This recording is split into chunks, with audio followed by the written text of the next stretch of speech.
अस्सलाम वालेकुम स्टूडेंट्स, उम्मीद है आप खैर खैरियत से होंगे। बच्चों बढ़ते हैं बच्चों, IAS 36 की डिस्कशन करते हैं। ऑब्जेक्टिव स्टैंडर्ड के क्या ऑब्जेक्टिव्स हैं जी?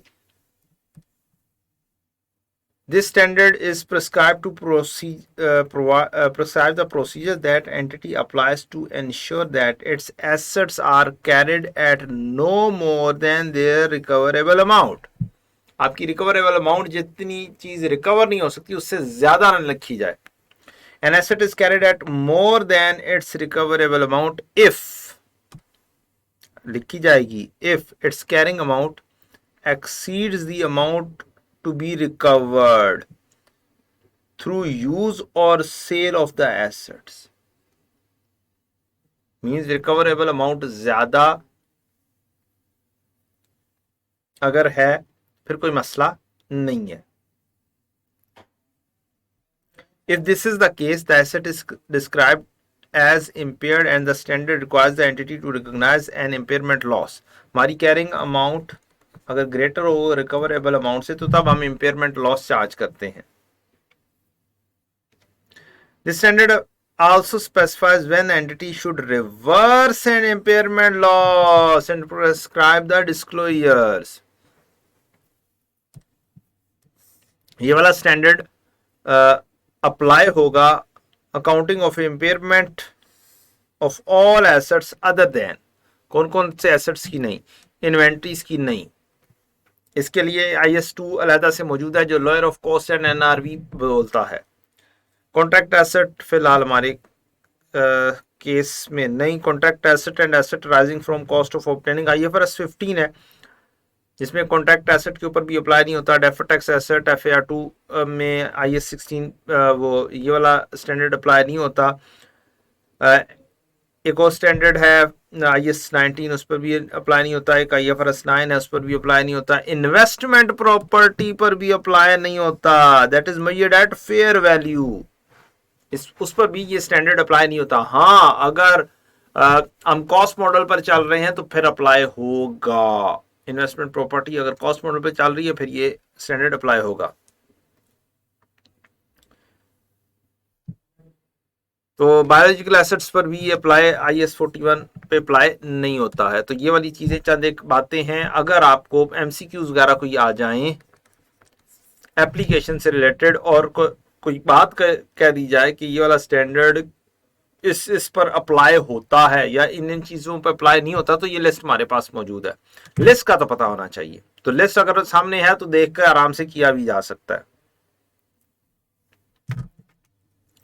वंस अगेन अप्लाई इन्वेंट्री पे नहीं होता और बाकी बातें की। ये स्टैंडर्ड अप्लाइज होता है to financial asset classified as IFRS 9 से रिलेटेड बात है, तो इसको छोड़ देते हैं। हम अपने काम पर आते हैं। डेफिनेशंस। कैरिंग अमाउंट हमें पता है क्या होती है। Cash generating units not in the cost, सवर कॉस्ट में नहीं है। Corporate assets, cost of disposal पढ़ लेते हैं। Are incremental cost directly attributable to the disposal of assets, जो डायरेक्टली रिलेट करते हैं डिस्पोजल से रिलेटेड, उसको कॉस्ट ऑफ डिस्पोजल बोलते हैं।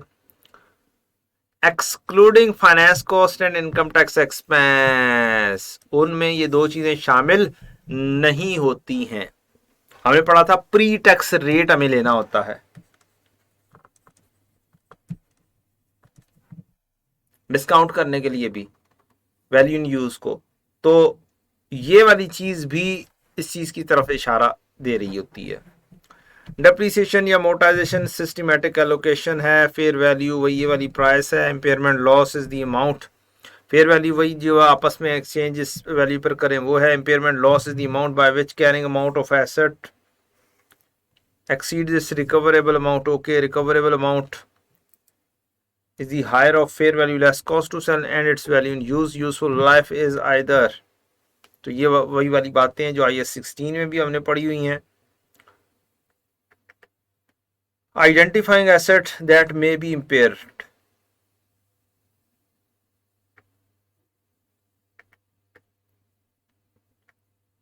चले जी, पैरा 9 के ऊपर आते हैं। जो हमारे काम की चीजें हैं वो पढ़ते हैं।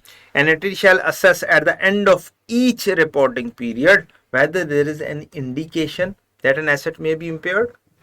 If any such indication exists, अगर कोई ऐसी exist करती है, entity shall estimate the recoverable amount of asset. Irrespective of whether there is any indication of impairment, entity क्या और काम करेगी?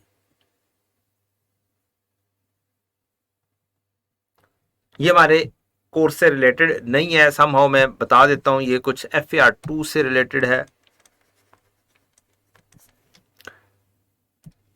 Test an intangible asset with an indefinite useful life. ये हर दफा हर साल करना होता है. Test goodwill acquired in business combination, ये भी आप क्या करेंगे, हर साल करेंगे. इंपेयरमेंट है, इंडिकेशन है या नहीं है.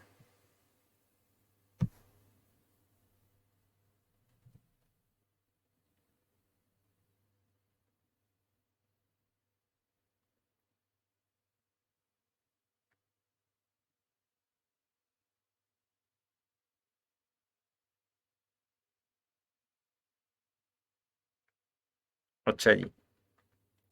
In assessing whether there is an indication that an asset may be impaired, the entity shall consider the at minimum following indication. हमने पढ़ा है एक्सटर्नल इंडिकेटर्स और इंटरनल इंडिकेटर्स, सारे के सारे हमारे पास यहाँ पर मौजूद हैं. अगर कभी आ भी जाता है तो कोई मसला नहीं है. थ्योरेटिकली अब ओपन बुक होने के बाद इस तरह की बात देना तो एक नोट बांटने वाली बात है. मीन्स अगर हम एक भी आइटम भूल जाते हैं या दो आइटम्स भूल जाते हैं, हमने बड़ा अच्छा सा रट्टा लगाया हुआ, फिर भी हमने 1-1.5 मार्क्स लूज कर दिया. ऑन अदर हैंड अगर चीज ही हमें पता है कि कौन सी जगह पे लिखी हुई है और वो आ जाती है, तो ना तो हमें याद करने की जरूरत है बहुत ज्यादा, बस ज़हन में होनी चाहिए कि ये इंडिकेशन होती हैं, और ना ही हमें टेंशन लेने की जरूरत है. सो लेट्स सी कि हमने कहां पर पढ़ा हुआ जी.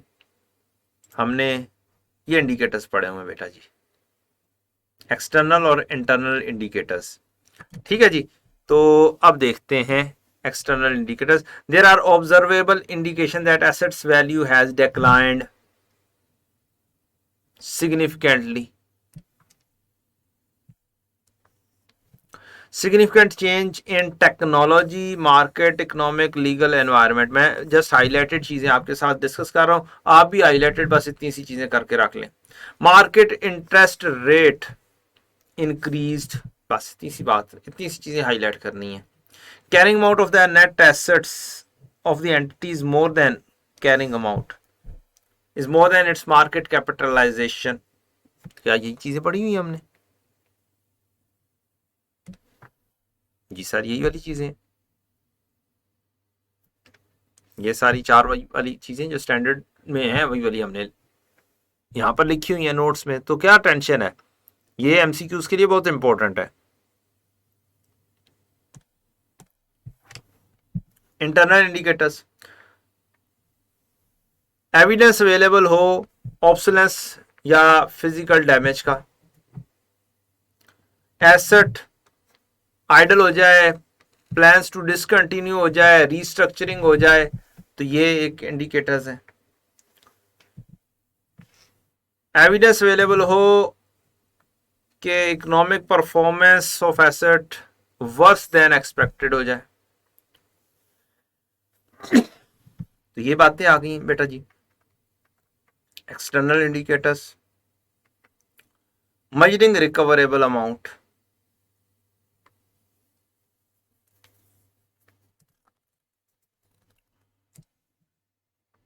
रिकवरेबल अमाउंट क्या है, हायर ऑफ एसेट और cash fair value, less cost to sell and its value in use. अब आगे सारा कुछ रिकवरेबल अमाउंट की मेजरमेंट से ही रिलेटेड सारी कहानी आएगी, क्योंकि वो बता रहा है पैरा 19 से 57 तक क्या है, requirement of measuring recoverable amount ही है. और यहां पर एक एसेट की टर्म यूज हुई है, but apply equally to individual asset और कैश जनरेटिंग यूनिट, सब के ऊपर ये अप्लाई होता है.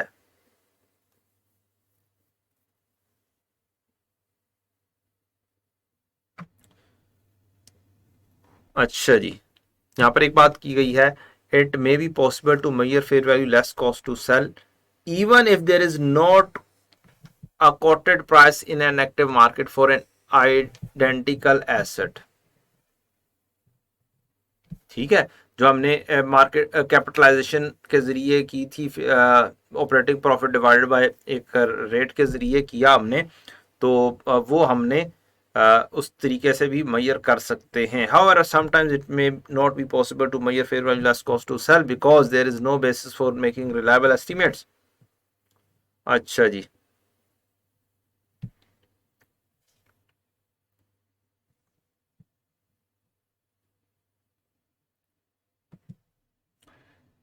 और अगर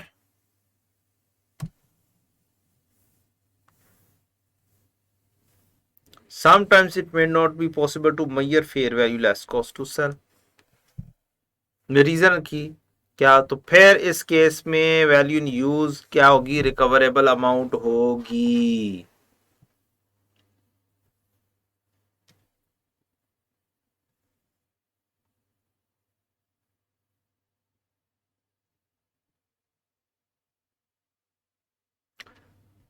अगर यहाँ पे कोई रीजन ना हो बिलीव करने की कि इसकी वैल्यू इन यूज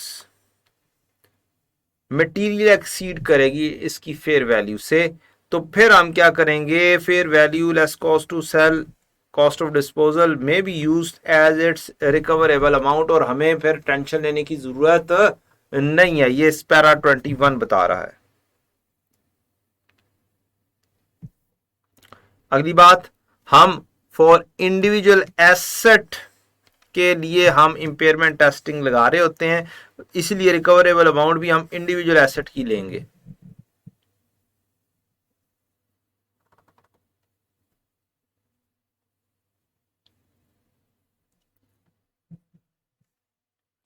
ठीक है जी, measuring the recoverable amount of an intangible asset with an indefinite useful life, ये हमारे से रिलेट नहीं करता। फिर less cost of disposal, cost of disposal की बात की जा रही है। other than those that have been recognized in liability are deducted in measuring the, ठीक है जी, लेस करते हैं हम, deducted in fair value less cost of disposal। Example इसकी कौन कौन सी हैं, अगर कोई पूछ लेता है कॉस्ट ऑफ डिस्पोजल की एग्जाम्पल ही बता दो यार, legal cost, stamp duty, similar transactions के ऊपर taxes, cost of removing the asset, direct incremental cost to bring asset into condition for its sale. Somehow कहता है कि टर्मिनेशन बेनिफिट्स, कि आपने एम्प्लॉय निकाल दिए, आप कोई बिजनेस रीऑर्गेनाइज कर रहे हैं, ये नॉट डायरेक्टली इंक्रीमेंटल, ये इंक्रीमेंटल कंसिडर नहीं होंगे। तो ये भी एक अच्छी सी एग्जांपल्स हमारे पास आ गई हैं। जब कभी एग्जांपल आए तो स्टैंडर्ड के अंदर बेशक ऐसे करके हाईलाइट कर लें कि यहाँ पर एग्जांपल्स हैं। मैं तो यहाँ पर मुकम्मल तौर पर लिख रहा हूँ एग्जांपल्स, या फिर ऐसे बड़ा अच्छा सा करके कर सकते हैं स्टैंडर्ड के ऊपर।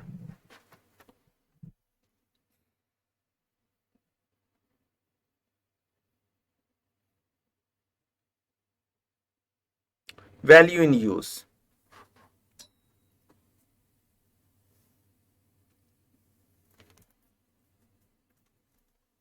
नीचे दिए गए elements shall be reflected in calculation of assets value in use.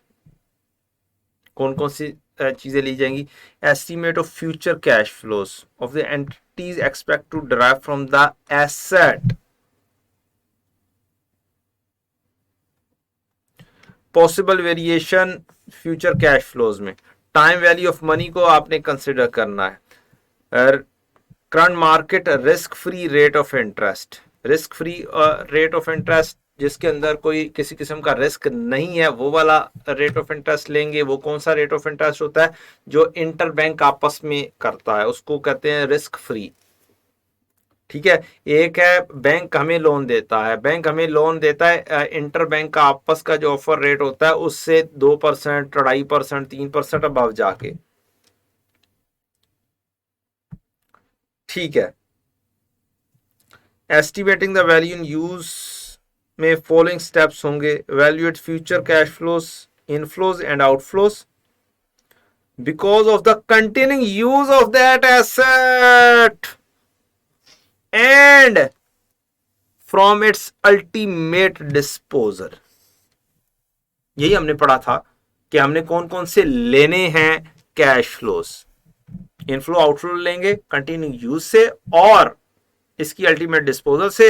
Applying appropriate discount rate to those for future cash flows, उसके ऊपर हम अप्लाई करेंगे।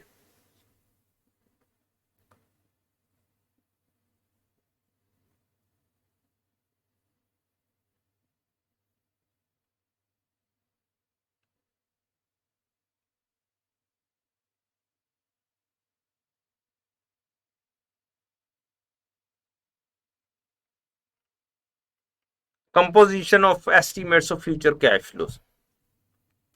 हाँ, अब ये वाली बात आ गई कि कैश फ्लोज के अंदर क्या क्या कुछ शामिल करेंगे। वही वाली बात, cash inflows from continue use of assets, cash outflows necessary to incur the generate the cash inflows, net cash flows received or paid for disposal of the assets at the end of its useful life। बाज़-औक़ात हमारा खर्चा ज्यादा हो जाता है disposal करने के ऊपर, तो वो आपने नेट लेना है, आप लेस कर देंगे।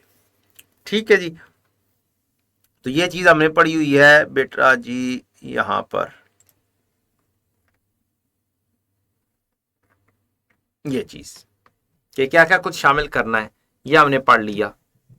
कंटिन्यू यूज से है, अन अबव इनफ्लो से है, नेट सेल प्रोसीड्स लेनी है।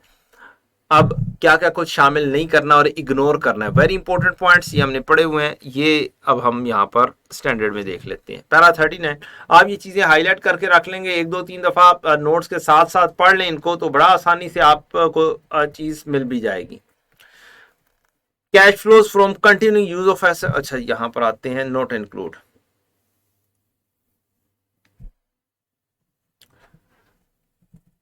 Cash inflows from the asset that generate cash flows that are largely independent of the cash inflows from the assets under review। किसी और एसेट्स के नहीं लेने। Financial assets such as receivable वो dependent है।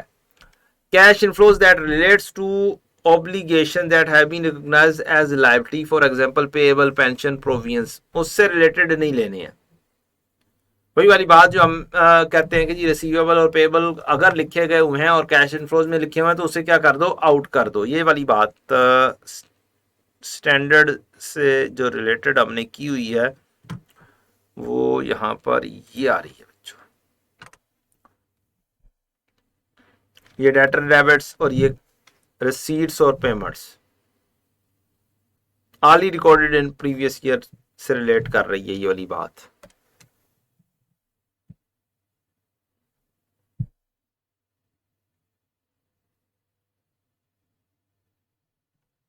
अच्छा जी, पैरा 44 बड़े इंपॉर्टेंट, इसलिए एनसर्कल भी हुआ है।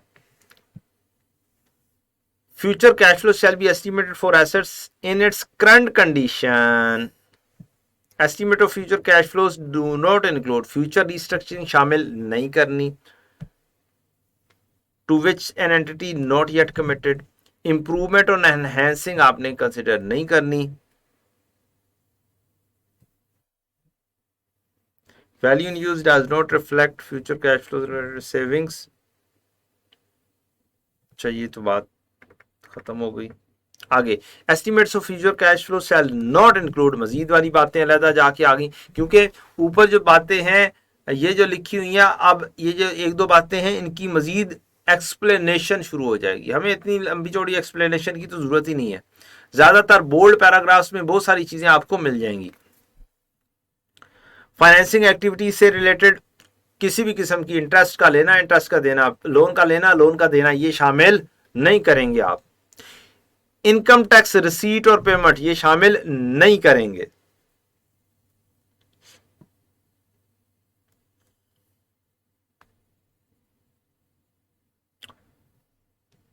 Because the discount rate is pre tax, यहाँ पर प्री टैक्स की भी बात आ गई कि हमने प्री टैक्स रेट लेना होता है, और कहा जा रहा है कि फ्यूचर कैश फ्लोज में आपने क्यों शामिल नहीं करने भाई इंटरेस्ट वगैरह, तो उसकी रीजनिंग बता रहा है because the discount rate is determine on pre tax basis, future cash flows are also estimated on pre tax basis.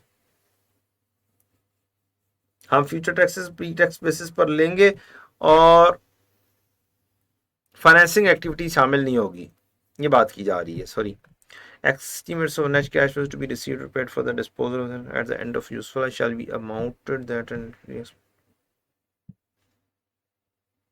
ठीक है, ये सही है। डिस्काउंट रेट बड़ी हेडिंग आ रही है, प्री टैक्स रेट लेना है, that reflect current market assumptions of the time value of money, a risk specific to the asset, recognizing and measuring the impairment loss if and only if recoverable amount is less than its carrying amount। जब मैं A लिखता हूं A greater than B, carrying amount greater than recoverable amount, यहां पर लिखा हुआ है recoverable amount less than carrying amount, बात तो एक ही है। The carrying amount of the asset shall be reduced to its recoverable amount, बिल्कुल हम ऐसे ही करते हैं। The reduction is an impairment loss, बिल्कुल ऐसे ही है। An impairment loss shall be recognized immediately in profit and loss unless asset is carried at a revalued amount. Okay. An impairment loss of revalued asset shall be treated as a revaluation decrease in accordance with the other standard। तो revaluation decrease की तरह से ही treat हो गया। हाँ, यहां पर हम कहते हैं इम्पेयरमेंट एक्यूमुलेटेड इम्पेयरमेंट लॉस लिख लो, तो वो भी बेशक ना लिखो, नो प्रॉब्लम एट ऑल, उसे बिल्कुल रिवैल्यूएशन की तरह से ट्रीट कर दें, टोटली रिवैल्यूएशन की तरह से। आप ना इम्पेयरमेंट लॉस लिखें, आप प्रॉफिट एंड लॉस लिखते हैं, क्या फर्क पड़ जाएगा? प्रॉफिट एंड लॉस में एक्सपेंस ही जाना है ना, ठीक है। दूसरी साइड पर एसेट लेस करने की बजाय एक्यूमुलेटेड इम्पेयरमेंट लॉस लेस कर देते हैं, आप डायरेक्ट एसेट लेस कर लें बेशक।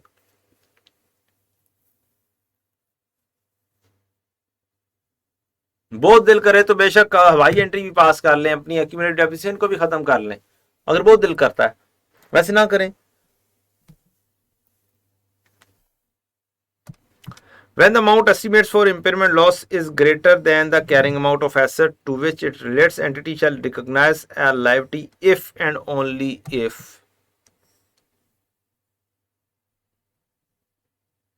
that is required by another standard। अगर कोई और स्टैंडर्ड कहे कि यार इम्पेयरमेंट लॉस के अगेंस्ट लायबिलिटी भी बुक करो, तो नहीं, वैसे लायबिलिटी नहीं बुक करनी। अच्छा जी, नेक्स्ट आता है बेटा, after recognising impairment loss, depreciation amortization charge for the year shall be adjusted in future periods to allocate the assets revised carrying amount less its residual value on a systematic basis over its remaining life। ये क्या है? Depreciation after impairment loss की बात हो रही है। Cash generating units हमारे से रिलेट नहीं करते, लेकिन अगर आप इसकी एग्जांपल्स पढ़ना चाहें तो आप पढ़ सकते हैं, कोई प्रॉब्लम वाली बात नहीं है। रिकवरेबल अमाउंट, जब कैश जनरेटिंग यूनिट्स ही हमारे कॉस्ट में नहीं है, तो इससे रिलेटेड बातें अगले पैरा, अगला जो डिस्कशन पॉइंट है, अगली लाइन वाली बात, तब तक जरूरत नहीं है पढ़ने की। Reversal of an impairment loss, entity shall assess at end of each reporting period whether there is an indication that impairment loss recognized in prior periods of asset other than goodwill may no longer exist or may have decreased, या exist ही नहीं करते या कम हो गए हैं। If any such indication exists, the entity shall estimate the recoverable amount of the asset। हम recoverable amount दोबारा से मालूम करेंगे।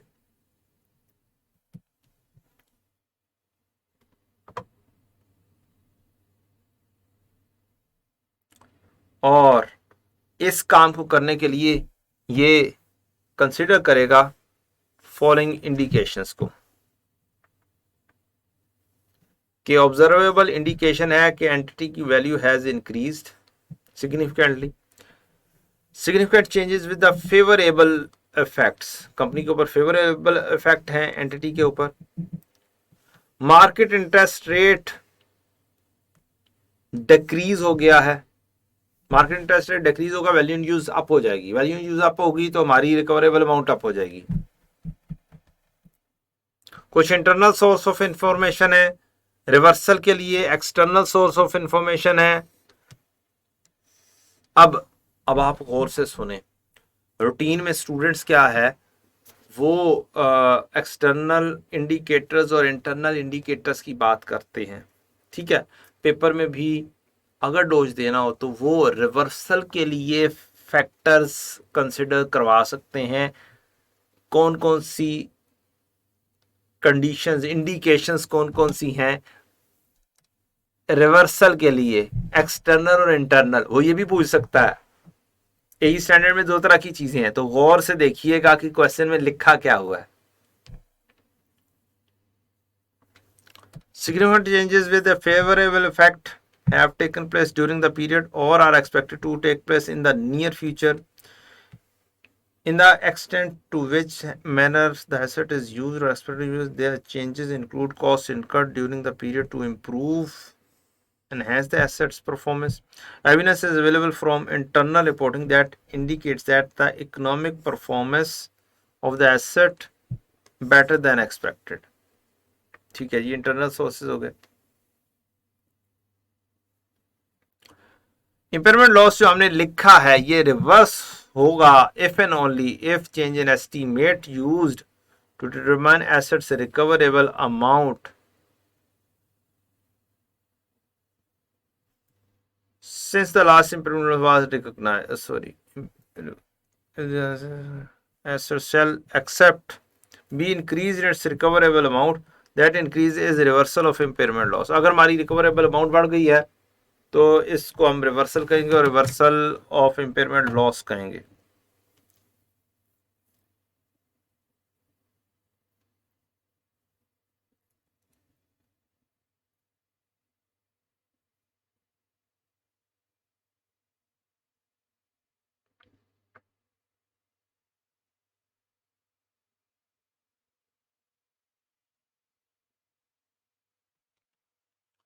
Reversing an impairment loss for an individual asset.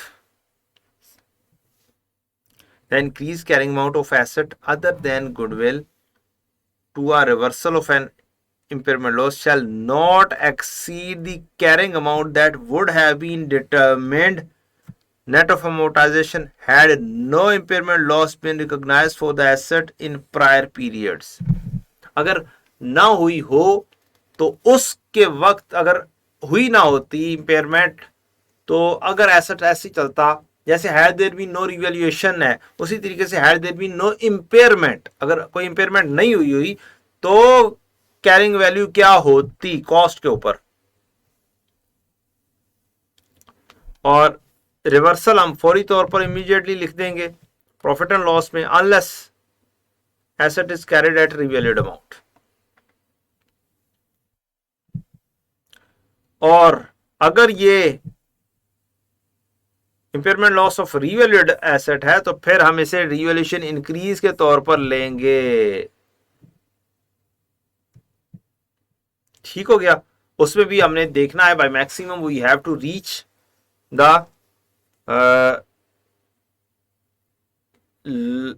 Lower of the carrying amount अगर इम्पेयरमेंट ना हुई होती and the recoverable amount. A reversal of impairment loss on a revalued asset is recognized in other comprehensive income and increase in revaluation surplus for the asset. However, the extent that impairment loss on the same revalued asset was previously recognized in profit and loss, a reversal of that impairment loss is also recognized in profit and loss। Okay जी, reversal के बाद आप क्या करेंगे, depreciation over the remaining useful life।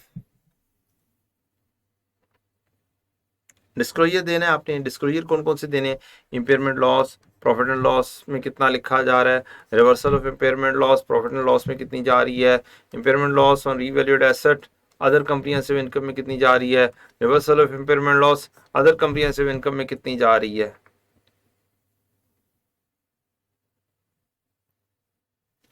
Disclose को events या circumstances जिसकी वजह से इम्पेयरमेंट लॉस आ रहा है और amount of impairment loss recognize or reverse.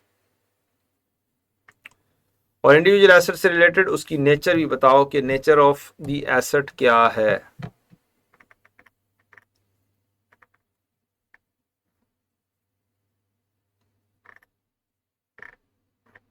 ये था बच्चों हमारा IS 36, जिसके अंदर कुछ थ्योरेटिकल चीजें आप आराम से पढ़कर और समझकर हाईलाइट कर सकते हैं। रूल्स को बार बार पढ़कर यहाँ से बुक से देख के बड़े पढ़ लें, बेशक बातें सुन के बार बार कर लें, बेशक एक दफ़ा सुनकर दूसरी दफ़ा हाईलाइट करके कर लें। तो ये सारी चीज़ें आपने अगर कर ली तो इंशाल्लाह कोई थ्योरेटिकल टाइप कोई चीज़ आ गई या मैथमेटिकल टाइप कोई चीज़ भूल गए तो भी देखने में क्या होती है, आसानी होती है। ये है हमारा बच्चों IS 36 का ए पार्ट। अब हम आते हैं बच्चों IS 36 के बी पार्ट पर। बी पार्ट में बिल्कुल एग्जाम्पल्स दी होती हैं, ठीक है। यहां पर कुछ एग्जाम्पल्स हैं जो रिलेट करती थोड़ी थोड़ी सी नजर आती हैं। Building half rented to other and half occupied for own use for IS 40। ये IS 40 के लिए शायद यूटिलाइज हो सके। और नंबर 4 पर इंपेयरमेंट लॉस की रिवर्सल। तो एग्जाम्पल 1 में ई और एग्जाम्पल बी के अंदर 4 IE 38 और IE 20 इलस्ट्रेटिव एग्जाम्पल 20। ये पैराग्राफ के रेफरेंसेस हैं। Building half rented out and half occupied for on use background है, उसका एनालिसिस है कि इसको कैसे किया जाए। इसी में क्वेश्चन होता है, इसी में ही आंसर होता है। MS manufacturing company, it owns a headquarter building that used to be fully occupied for internal use, means the owner occupied IS 16 after downsizing half of the building is now used internally and half rented to third party. अब ये IS 40 में लेकर जाएं या IS 16 में लेकर जाएं।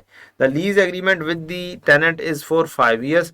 What is the cash generating unit of the entity. तो ये कैश जनरेटिंग यूनिट से रिलेटेड है, लिहाजा हमें इसकी टेंशन लेने की जरूरत नहीं है। ये वाला पैरा हमारे से नहीं रिलेट करता। IE 38 reversal of impairment loss, ये भी कैश जनरेटिंग यूनिट से रिलेट है, लेकिन थोड़ा सा हम इस क्वेश्चन को पढ़ भी सकते हैं, थोड़ा सा अंडरस्टैंड करके इससे मदद भी ले सकते हैं, कंसिडरिंग कि हम कैश जनरेटिंग यूनिट को साइड पर कर दें। Use the data for entity T as prescribed in example 2 with supplementary information as provided in this example। तो हम example 2 के ऊपर आपको जाना पड़ेगा। example 2 के ऊपर background calculation of value in use। entity acquire किया है M करेंसी यूनिट 10,000 का। M has manufacturing plant in 3 countries. Schedule 1 data and eight the end of 2000।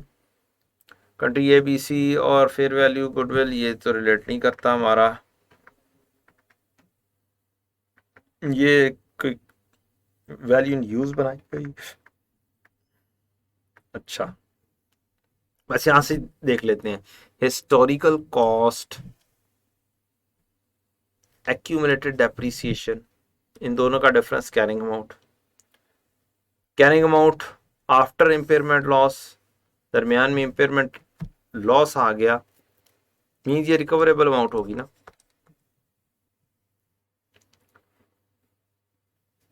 तो इंपेयरमेंट लॉस अगर मैं इसको A कहूं, इसको B करूं, तो ये A-B हो जाएगा बच्चों। अगर A बड़ा होगा तो ही इंपेयरमेंट लॉस आएगा।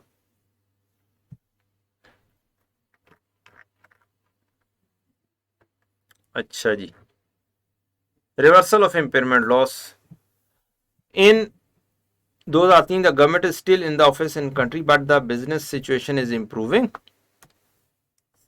The effect of the export laws on these production are proving to be less drastic than individual expected by the management। As a result, management estimates that production will increase by 30%। This favorable change requires T to re-estimate the recoverable amount of net assets of the company country a the cash generator. Okay जी, हम बस देखते हैं कि जी हमारा क्योंकि cash generating unit से कोई ताल्लुक नहीं, सिर्फ हमें हमारे से रिलेटेड कोई बात मिल जाए रिवर्सल की तो वो हम देख लेंगे। It compares the recoverable amount and the net carrying amount of the country a cash generating unit. Okay,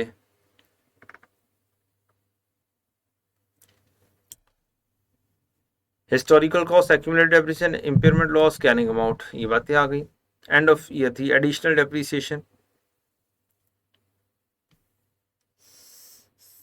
Majeed depreciation charge करेंगे। Carrying amount, recoverable amount, excess of recoverable amount over carrying amount 797 की।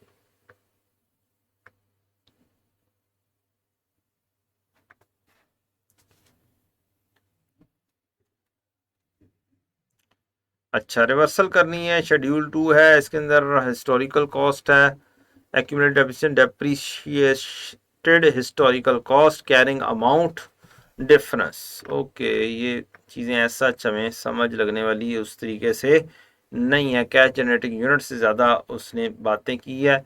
और वैसे मैं दिखा देता हूँ उसकी presentation, gross carrying amount, accumulated amortisation, accumulated impairment loss. तो कैरिंग अमाउंट आ गई, रिवर्सल ऑफ इम्पेयरमेंट लॉस की वर्किंग ऊपर, कैरिंग अमाउंट आफ्टर रिवर्सल इतनी है जो कि रिकवरेबल अमाउंट कह दी गई, तो दोनों का डिफरेंस ले लेंगे तो कैरिंग अमाउंट हमारे पास आ जाएगी, जो कि हमने सीखा कि एट मैक्सिमम रिकवरेबल अमाउंट के बराबर आएगी by maximum, it could be less than that. तो ये बी पार्ट था, बी पार्ट में भी हल्का फुल्का सा ही अगर आपको टच मिले तो मिले, अदरवाइज आपको चीज़ें स्टैंडर्ड से और खुद याद रखनी होती हैं।